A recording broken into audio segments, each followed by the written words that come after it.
بسم الله الرحمن الرحيم ألف لام را تلك آيات الكتاب المبين إنا أنزلناه قرآنا عربيا لعلكم تعقلون نحن نقص عليك أحسن القصص بما أوحينا إليك هذا القرآن وإن كنت من قبله لمن الغافلين إذ قال يوسف لأبيه يا أبت إني رأيت 11 كوكبا والشمس والقمر رأيتهم لي ساجدين قال يا بني لا تقصص رؤياك على إخوتك فيكيدوا لك كيدا إن الشيطان للإنسان عدو مبين وكذلك يجتبيك ربك ويعلمك من تأويل الأحاديث ويتم نعمته عليك وعلى آل يعقوب كما أتمها على أبويك من قبل إبراهيم وإسحاق إن ربك عليم حكيم لقد كان في يوسف وإخوته آيات للسائلين إذ قالوا ليوسف وأخوه أحب إلى أبينا منا ونحن عصبة إن أبانا لفي ضلال مبين اقتلوا يوسف أو اطرحوه أرضا يخل لكم وجه أبيكم وتكونوا من بعده قوما صالحين قال قائل منهم لا تقتلوا يوسف وألقوه في غيابة الجب يلتقطه بعض السيارة إن كنتم فاعلين قالوا يا أبانا ما لك لا تأمنا على يوسف وإنا له لناصحون أرسله معنا غدا يرتع ويلعب وإنا له لحافظون قال إني ليحزنني أن تذهبوا به وأخاف أن يأكله الذئب وأنتم عنه غافلون قالوا لئن أكله الذئب ونحن عصبة إنا إذا لخاسرون فلما ذهبوا به وأجمعوا أن يجعلوه في غيابة الجب وأوحينا إليه لتنبئنهم بأمرهم هذا وهم لا يشعرون وجاءوا أباهم عشاء يبكون قالوا يا أبانا إنا ذهبنا نستبق وتركنا يوسف عند متاعنا فأكله الذئب وما أنت بمؤمن لنا ولو كنا صادقين وجاءوا على قميصه بدم كذب قال بل سولت لكم أنفسكم أمرا فصبر جميل والله المستعان على ما تصفون وجاءت سيارة فأرسلوا والدهم فأدلى دلوه قال يا بشرى هذا غلام وأسروه بضاعة والله عليم بما يعملون وشروه بثمن بخس دراهم معدودة وكانوا فيه من الزاهدين وقال الذي اشتراه من مصر لامرأته أكرمي مثواه عسى أن ينفعنا أو نتخذه ولدا وكذلك مكنا ليوسف في الأرض ولنعلمه من تأويل الأحاديث والله غالب على أمره ولكن أكثر الناس لا يعلمون ولما بلغ أشده آتيناه حكما وعلما وكذلك نجزي المحسنين وراودته التي هو في بيتها عن نفسه وغلقت الأبواب وقالت هيت لك قال معاذ الله إنه ربي أحسن مثواي إنه لا يفلح الظالمون ولقد همت به وهم بها لولا أن رأى برهان ربه كذلك لنصرف عنه السوء والفحشاء إنه من عبادنا المخلصين واستبق الباب وقدت قميصه من دبر وألف يا سيدها لدى الباب قالت ما جزاء من أراد بأهلك سوءا إلا أن يسجن أو عذاب أليم قال هي راودتني عن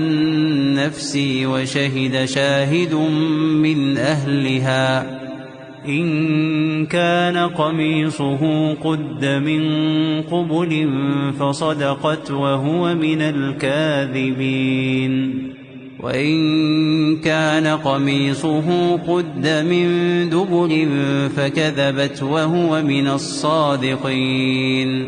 فلما رأى قميصه قد من دبر قال إنه من كيدكن إن كيدكن عظيم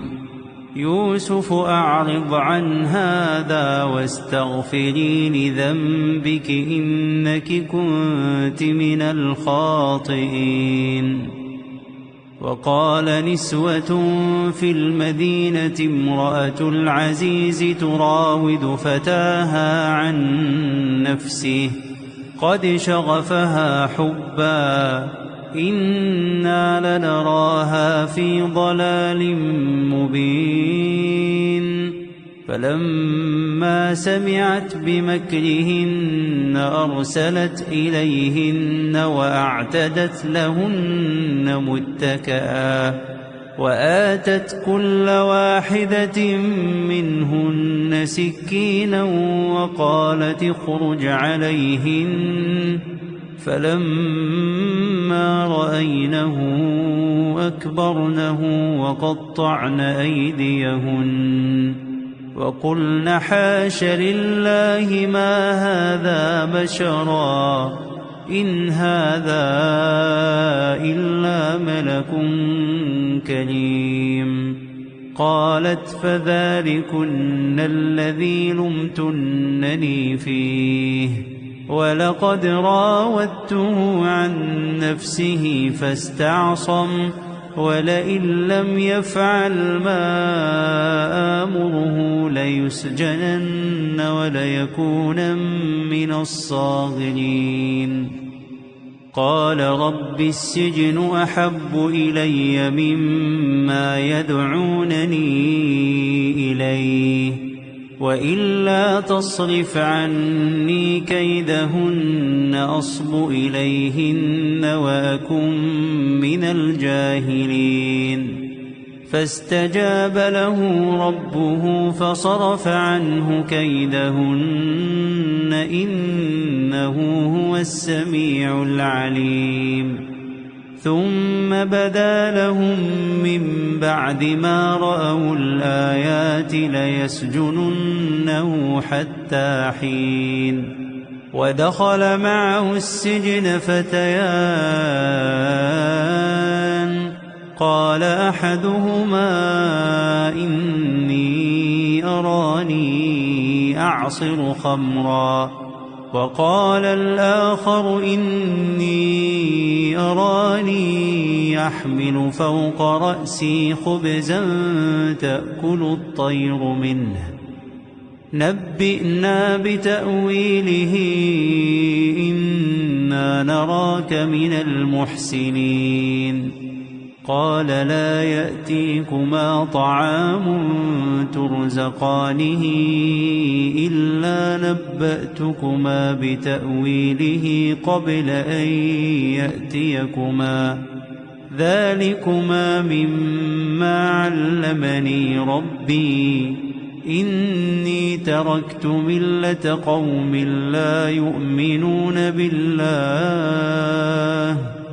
وهم بالآخرة هم كافرون. واتبعت ملة آبائي إبراهيم وإسحاق ويعقوب ما كان لنا أن نشرك بالله من شيء ذلك من فضل الله علينا وعلى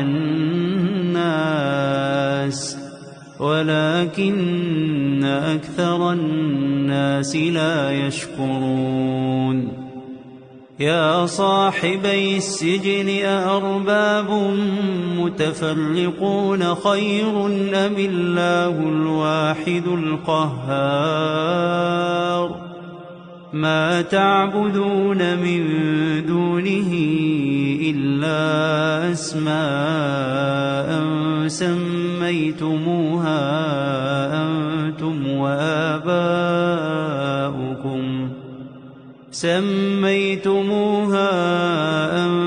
وآباؤكم ما أنزل الله بها من سلطان إن الحكم إلا لله أمر ألا تعبدوا إلا إياه ذلك الدين القيم ولكن أكثر الناس لا يعلمون. يا صاحبي السجن أما أحدكما فيسقي ربه خمرا وأما الآخر فيصلب فتأكل الطير من رأسه قضي الأمر الذي فيه تستفتيان. وقال للذي ظن أنه ناج منهما اذكرني عند ربك فأنساه الشيطان ذكر ربه فلبث في السجن بضع سنين. وقال الملك إني أرى 7 بقرات سمان يأكلهن 7 عجاف و7 سنبلات خضر وأخر يابسات يا أيها الملأ أفتوني في رؤياي إن كنتم للرؤيا تعبرون.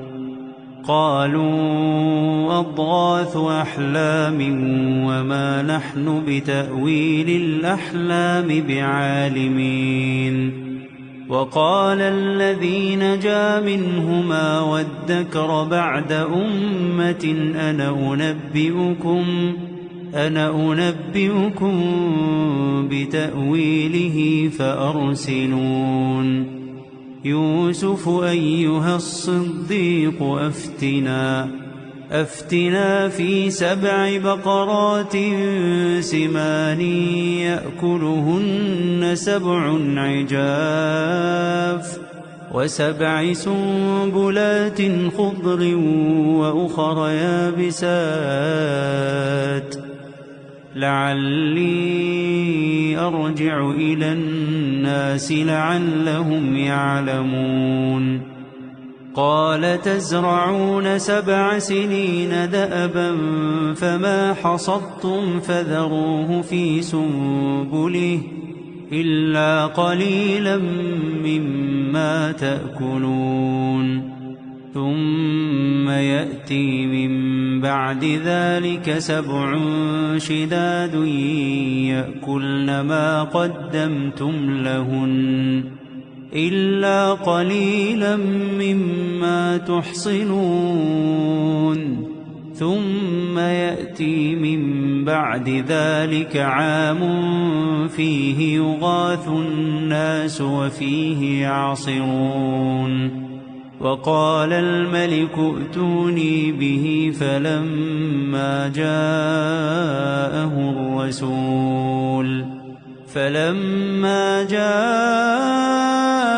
الرسول قال ارجع إلى ربك فاسأله ما بال النسوة اللاتي قطعن أيديهن إن ربي بكيدهن عليم. قال ما خطبكن إذ راوتن يوسف عن نفسه قلن حاش لله ما علمنا عليه من سوء. قالت امرأة العزيز الآن حصحص الحق أنا راودته عن نفسه وإنه لمن الصادقين. ذلك ليعلم أني لم أخنه بالغيب وأن الله لا يهدي كيد الخائنين. وما أبرئ نفسي إن النفس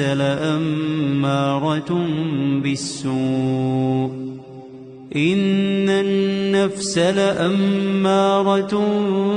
بالسوء إلا ما رحم ربي إن ربي غفور رحيم. وقال الملك ائتوني به أستخلصه لنفسي فلما كلمه قال إنك اليوم لدينا مكين أمين. قال اجعلني على خزائن الأرض إني حفيظ عليم. وكذلك مكنا ليوسف في الأرض يتبوأ منها حيث يشاء نصيب برحمتنا من نشاء ولا نضيع أجر المحسنين. ولأجر الآخرة خير للذين آمنوا وكانوا يتقون. وجاء إخوة يوسف فدخلوا عليه فعرفهم وهم له منكرون. ولما جهزهم بجهازهم قال ائتوني بأخ لكم من أبيكم ألا ترون أني أوفي الكيل وأنا خير المنزلين فإن لم تأتوني به فلا كيل لكم عندي ولا تقربون قالوا سنراود عنه أباه وإنا لفاعلون وقال لفتيانه اجعلوا بضاعتهم في رحالهم لعلهم يعرفونها إذا انقلبوا إلى أهلهم لعلهم يرجعون فلما رجعوا إلى أبيهم قالوا يا أبانا منع منا الكيل فأرسل معنا أخانا نكتل وإنا له لحافظون قال هل آمنكم عليه إلا كما أمنتكم على أخيه من قبل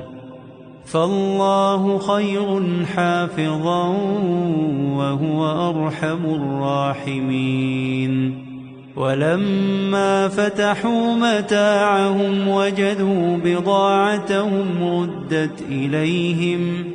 قالوا يا أبانا ما نبغي هذه بضاعتنا ردت إلينا ونمير أهلنا ونحفظ أخانا ونزداد كيل بعير ذلك كيل يسير قال لن أرسله معكم حتى تؤتون موثقا من الله لتأتونني به إلا أن يحاط بكم فلما آتوه موثقهم قال الله على ما نقول وكيل وقال يا بني لا تدخلوا من باب واحد وادخلوا من أبواب متفرقة وما أغني عنكم من الله من شيء إن الحكم إلا لله عليه توكلت وعليه فليتوكل المتوكلون ولما دخلوا من حيث أمرهم أبوهم ما كان يغني عنهم من الله من شيء إلا حاجة في نفس يعقوب قضاها وإنه لذو علم لما علمناه ولكن أكثر الناس لا يعلمون ولما دخلوا على يوسف آوى إليه أخاه قال إني أنا أخوك فلا تبتئس بما كانوا يعملون فلما جهزهم بجهازهم جعل السقاية في رحل أخيه ثم أذن مؤذن أيتها العير إنكم لسارقون قالوا وأقبلوا عليهم ماذا تفقدون قالوا نفقد صواع الملك ولمن جاء به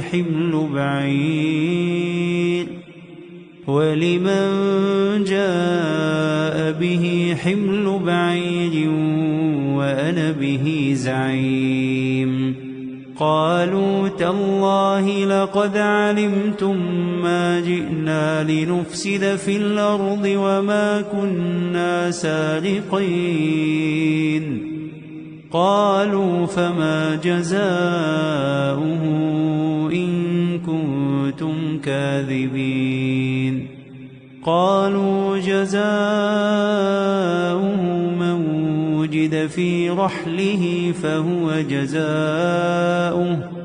كذلك نجزي الظالمين فبدأ بأوعيتهم قبل وعاء أخيه ثم استخرجها من وعاء أخيه كذلك كدنا ليوسف ما كان ليأخذ أخاه في دين الملك إلا أن يشاء الله نرفع درجات من نشاء وفوق كل ذي علم عليم قالوا إن يسرق فقد سرق أخ له من قبل فأسرها يوسف في نفسه ولم يبدها لهم قال أنتم شر مكانا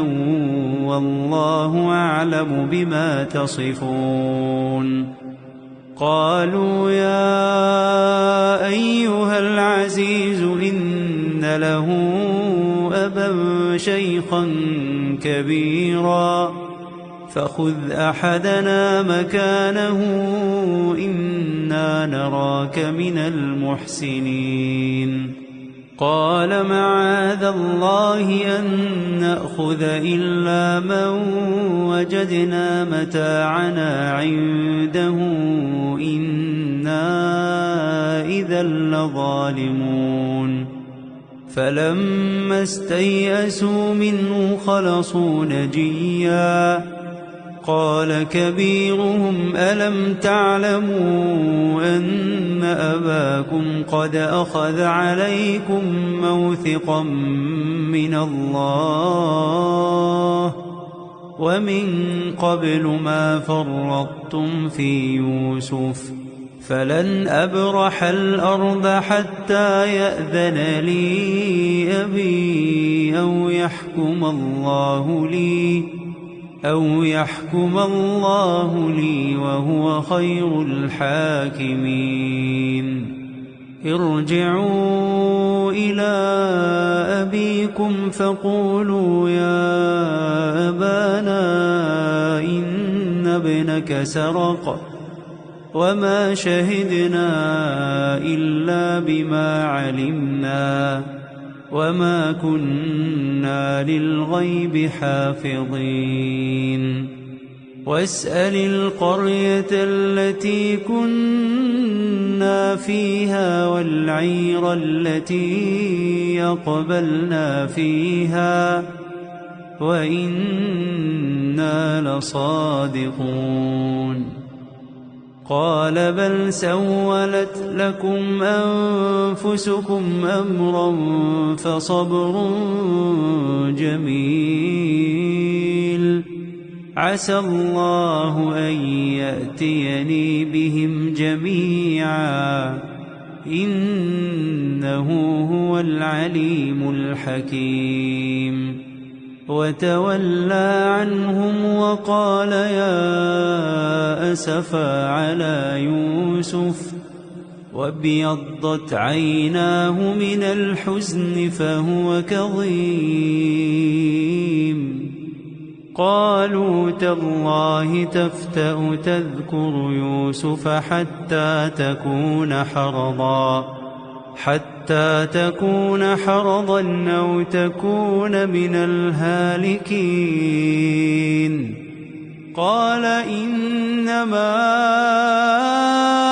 أشكو بثي وحزني إلى الله وأعلم من الله ما لا تعلمون يا بني اذهبوا فتحسسوا من يوسف وأخيه ولا تيأسوا من روح الله إنه لا ييأس من روح الله إلا القوم الكافرون فلما دخلوا عليه قالوا يا أيها العزيز مسنا وأهلنا الضر وجئنا ببضاعة مزجاة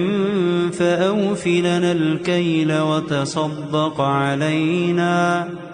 إن الله يجزي المتصدقين قال هل علمتم ما فعلتم بيوسف وأخيه إذ أنتم جاهلون قالوا أئنك لأنت يوسف قال أنا يوسف وهذا أخي قد من الله علينا إنه من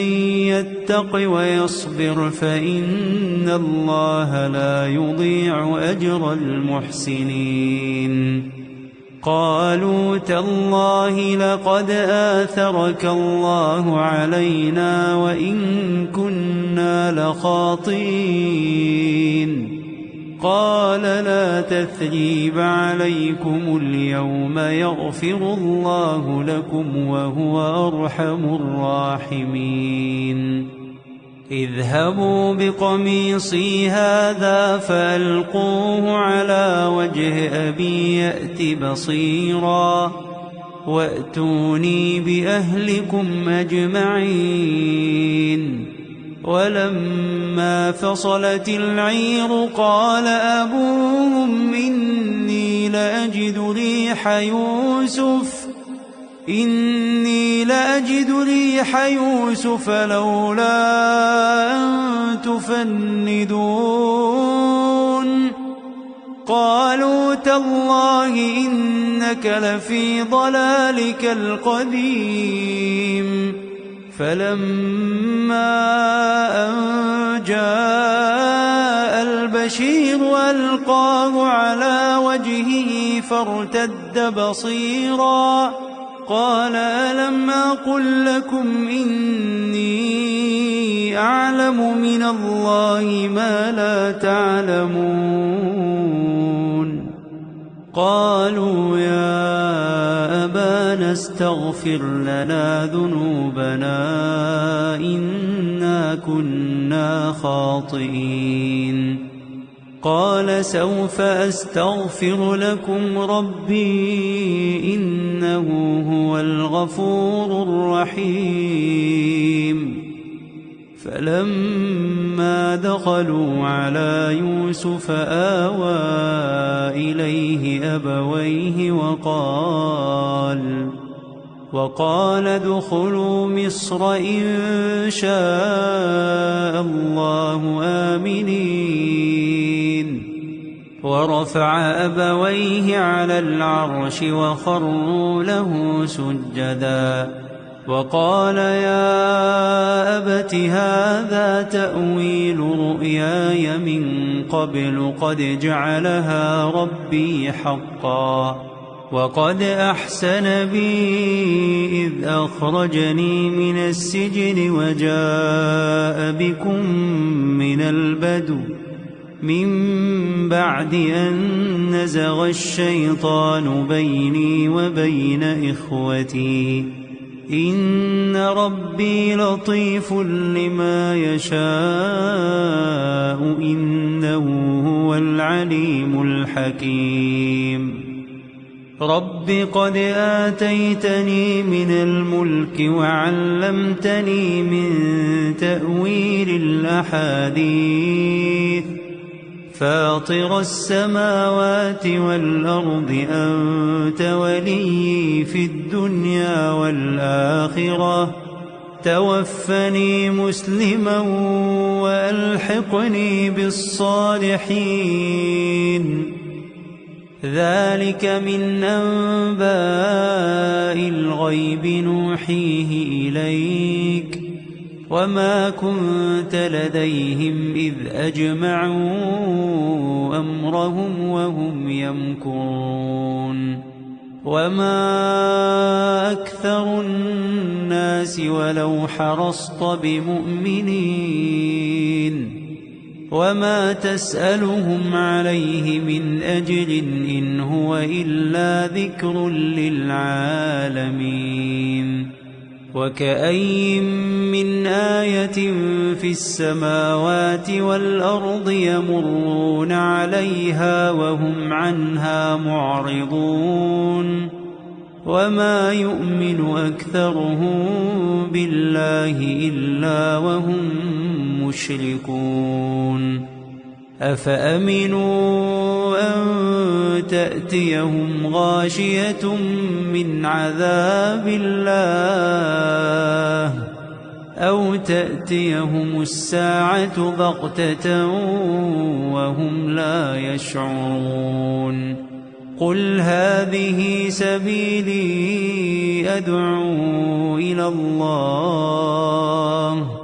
على بصيرة أنا ومن اتبعني وسبحان الله وما أنا من المشركين وما أرسلنا من قبلك إلا رجالا نوحي إليهم من أهل القرى أفلم يسيروا في الأرض فينظروا كيف كان عاقبة الذين من قبلهم ولدار الآخرة خير للذين اتقوا أفلا تعقلون حتى إذا استيأس الرسل وظنوا أنهم قد كذبوا جاءهم نصرنا فنجي من نشاء ولا يرد بأسنا عن القوم المجرمين لقد كان في قصصهم عبرة لأولي الألباب ما كان حديثا يفترى